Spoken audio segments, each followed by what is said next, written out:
UP के उज्जैन में भारी बारिश के चलते शिप्रा नदी का जलस्तर काफी तेजी से बढ़ रहा है। घाट किनारे मंदिर डूब गए हैं और बीते 4 दिनों की लगातार बारिश से नदी नाले सब उफान पर हैं। उज्जैन के प्राचीन राम घाट और आसपास के इलाकों की तस्वीर आपको दिखा रहे हैं, जहां पर पूरी तरह से पानी भरा हुआ है। अलर्ट भी यहां पर जारी है। लोगों को निचले इलाकों से दूर रहने की सलाह दी गई है, क्योंकि आने वाले दिनों में भी इसी तरह से बारिश यहां पर हो सकती है। उज्जैन की तस्वीरें देख रहे हैं आप। शिप्रा नदी का तट पर जो घाट है, जो तमाम मंदिर हैं, वो सब पानी में डूबे हुए हैं। शिप्रा का जलस्तर इस वक्त काफ़ी बढ़ा हुआ है और इसी बढ़े हुए जलस्तर को देखते हुए किनारे पर आबाद लोगों से ये कह दिया गया है कि आप अपने अपने घरों को छोड़कर किसी सुरक्षित जगह पर चले जाएं, ताकि किसी भी अनहोनी से खुद को बचा सकें।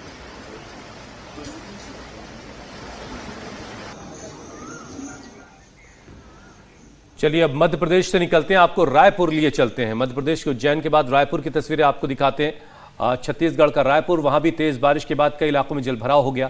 अगले 2 दिन तक भारी बारिश का अलर्ट जारी हुआ है। रायपुर के मंडी गेट, रोहिणीपुरम कॉलोनी में भी पानी भरा हुआ है। कहीं बच्चे खेल रहे हैं, लेकिन कहीं बाहर लोगों का निकलना मुश्किल हो गया। सड़कों पर हर तरफ सैलाब ही सैलाब है। लोगों की गाड़ियां इसी पानी से गुजरने पर मजबूर हैं और कई जगहों पर गाड़ियां बंद हो जा रही हैं और सब कुछ ठप हो जा रहा है। तो मध्य प्रदेश, छत्तीसगढ़, अलग अलग राज्यों में ऐसे ही हालात बने हैं। एक बार फिर से आपको मुंबई की तस्वीर दिखाते हैं, जहां पर देखिए बारिश के साथ साथ तेज हवा चल रही है और तेज हवा के झोंके में ये बड़े बड़े विशालकाय पेड़ कैसे टूटकर गिर रहे हैं और गाड़ी के ऊपर गिर रहे हैं, लोगों के घर की छत पर गिर रहे हैं और कितना नुकसान यहाँ पर लोगों को हो रहा है, उनकी जान पर भी बन आ सकती है। आप देखिए तेज आंधी तूफान की वजह से और दीपिका, आपको यहाँ पे एक चीज और दर्शकों को बता दें कि हर साल बारिश से पहले हर एक ये देखिए गाड़ी जो है वो गाड़ियों पर ये पेड़ गिर गए हैं। और हर साल जो बारिश के मौसम से पहले पेड़ों का बाकायदा एक पेड़ चेक किया जाता है, एक एक पेड़ को, कि किस पेड़ की क्या स्थिति है, उसकी छटाई की जाती है और ज़रूरत होती तो उसको काटा जाता है, कहीं ये बारिश में आंधी में गिरेगा तो नहीं। और उसके बावजूद आप देखिएगा हर बार ये खबर आती है कि न जाने कितने पेड़ उखड़ गए, पेड़ गिर गए और गाड़ियों पर गिरे, कई जगहों पर लोगों की जानें गई। ये तमाम खबरें आती हैं और मुंबई से वो तस्वीरें हम देख रहे हैं। भारी बारिश के बाद जब पेड़ की जड़ें जो हैं वो मिट्टी से कुछ कमज़ोर पड़ने लगती हैं, तो तेज़ हवाओं के बाद वो पेड़ उखड़ जाते हैं और इसका नुकसान जाहिर है वहाँ आसपास रहने वाले लोगों को, कई बार सड़कों से गुजर रही गाड़ियों को उठाना पड़ता है। तो गुजरात, मध्य प्रदेश, छत्तीसगढ़ और मुंबई, महाराष्ट्र के अलग अलग जिले इस वक्त बाढ़ बारिश की चपेट में हैं और ये शुरुआती दिन है बारिश के। आप देख सकते हैं क्या स्थिति यहाँ पर बनी हुई है। अब आपको गुजरात लिए चलते हैं। सैलाबी संकट से जूझ रहे गुजरात की कुछ तस्वीरें आप देखिए। जूनागढ़ में जबरदस्त बारिश बीते कई दिनों से हो रही है। सड़क पर नाव चल रही हैं, लोगों के घर मकान सैलाब में डूब गए हैं।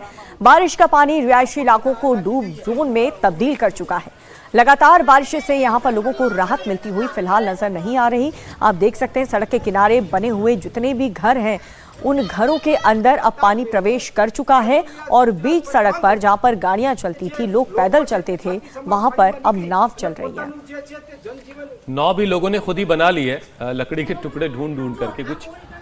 लेकिन जाहिर है जिंदगी को तो बहरहाल चलते ही रहना है। बारिश हो, आंधी तूफान आए, बहुत गर्मी की तपिश हो, इंसान को जिंदगी तो बहरहाल जीनी पड़ती है। लेकिन इसी बीच में लोगों को अपने इन घरों से निकलना पड़ रहा है। अब आप सोचिए कि इन घरों में जो ग्राउंड फ्लोर पर जो कुछ होगा, खाने पीने का सामान, दूसरे घर के ज़रूरी चीज़ें, वो सब कुछ इस बारिश के पानी ने तबाह कर दिया, ख़राब कर दिया। अब जाहिर है कि इन लोगों को नए सिरे से अपना पूरा असासा इकट्ठा करना पड़ेगा। अपनी पूरी ज़िंदगी का जो ग्राउंड फ्लोर की चीज़ें हैं वो सब कुछ ख़राब हो चुकी होंगी। अब वो नए सिरे से चीज़ों को ठीक करेंगे, लेकिन बहुत सारे लोगों को इस इलाके से निकाला भी जा रहा होगा ताकि उन्हें सुरक्षित जगहों पर पहुंचाया जा सके। अब ये सूरत की आप तस्वीर देख रहे हैं। गुजरात के सूरत में सैलाब के अटैक से तापी नदी पर बना पुल डैमेज हो गया। ये बड़ी खबर हम आपको बता रहे हैं। तापी नदी पर जो पुल बना वो डैमेज हुआ है। पानी का प्रहार पुल के ऊपर से होकर अब गुजर रहा है और जिसके चलते यहाँ पर इस पुल के ऊपर से गाड़ियों की आवाजाही रोकनी पड़ गई है। तो ये तापी नदी के ऊपर का बना हुआ पुल है और उसके पुल के ऊपर से पानी गुजर रहा है।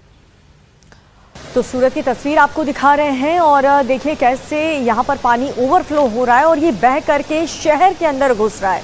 शहरी इलाकों में ये पानी जब दाखिल होगा तो हर बार सूरत का हाल यही होता है, यही तस्वीर देखने को मिलती है कि अलग अलग यहाँ तापी की चौड़ाई किस कदर नजर आ रही है। आप तो दीपिका वहीं की हैं, आप बताएं जरा। बिल्कुल, ये जो इलाका है इसके आसपास कई ऐसे सिटीज, छोटे छोटे शहर बसे हुए हैं, वहां पर यही का पानी बह करके लोगों के घर में प्रवेश कर जाता है और काफी दिन तक वहीं ठहरा रहता है। अब आपको उधमपुर की तस्वीरें हम दिखा रहे हैं। पहाड़ों पर भी हालात खराब बने हुए हैं। जम्मू कश्मीर के उधमपुर में लैंडस्लाइड हुआ है। पहाड़ से बड़े बड़े चट्टान टूट करके सड़कों पर आ गए, जिसकी वजह से नेशनल हाईवे को बंद करना पड़ा। आप देखिए भारी भारी मशीनें लगा करके अब सड़कों से इन पत्थरों को हटाने का काम चल रहा ताकि रास्ता क्लियर किया जा सके, ट्रैफिक बहाल किया जा सके। पत्थर आप देखिए किस कदर बड़े बड़े पत्थर टूट करके नीचे ट्रैक पर आ गिरे हैं। अब आप समझिए और अंदाजा लगाइए कि उस वक्त जब ये हादसा हुआ, गनीमत ये रही कि उस वक्त यहाँ से कोई गाड़ी नहीं गुजर रही थी। बिल्कुल, और बारिश के मौसम का लुत्फ उठाने के लिए अच्छा मौसम दिखने में नजर आता है, उसको देखते हुए लोग पहाड़ों का रुख करते हैं। लेकिन बारिश के मौसम में बहुत सावधान रहने की ज़रूरत है, क्योंकि कब कहाँ से कौन सा पहाड़ दरक जाए और कैसे ये लैंडस्लाइड हो जाए और गाड़ियों पर आ जाते हैं। कई बार हम देखते हैं बड़े बड़े हादसे हो जाते हैं, लोग अपनी जान गंवा देते हैं और कई घंटों कई दिन लग जाते हैं यहाँ से बड़े बड़े इन चट्टानों को हटाने के लिए। तो इन तस्वीरों से आप सबक लीजिए और देखिए कैसे बारिश के मौसम में आपको यहाँ पर पहाड़ों का रुख नहीं करना चाहिए। ज़्यादा ज़रूरी ना हो तो घर से बाहर भी नहीं निकलना चाहिए, क्योंकि हर तरफ पानी ही पानी नज़र आ रहा है फिलहाल देश के आधे से ज़्यादा राज्यों में।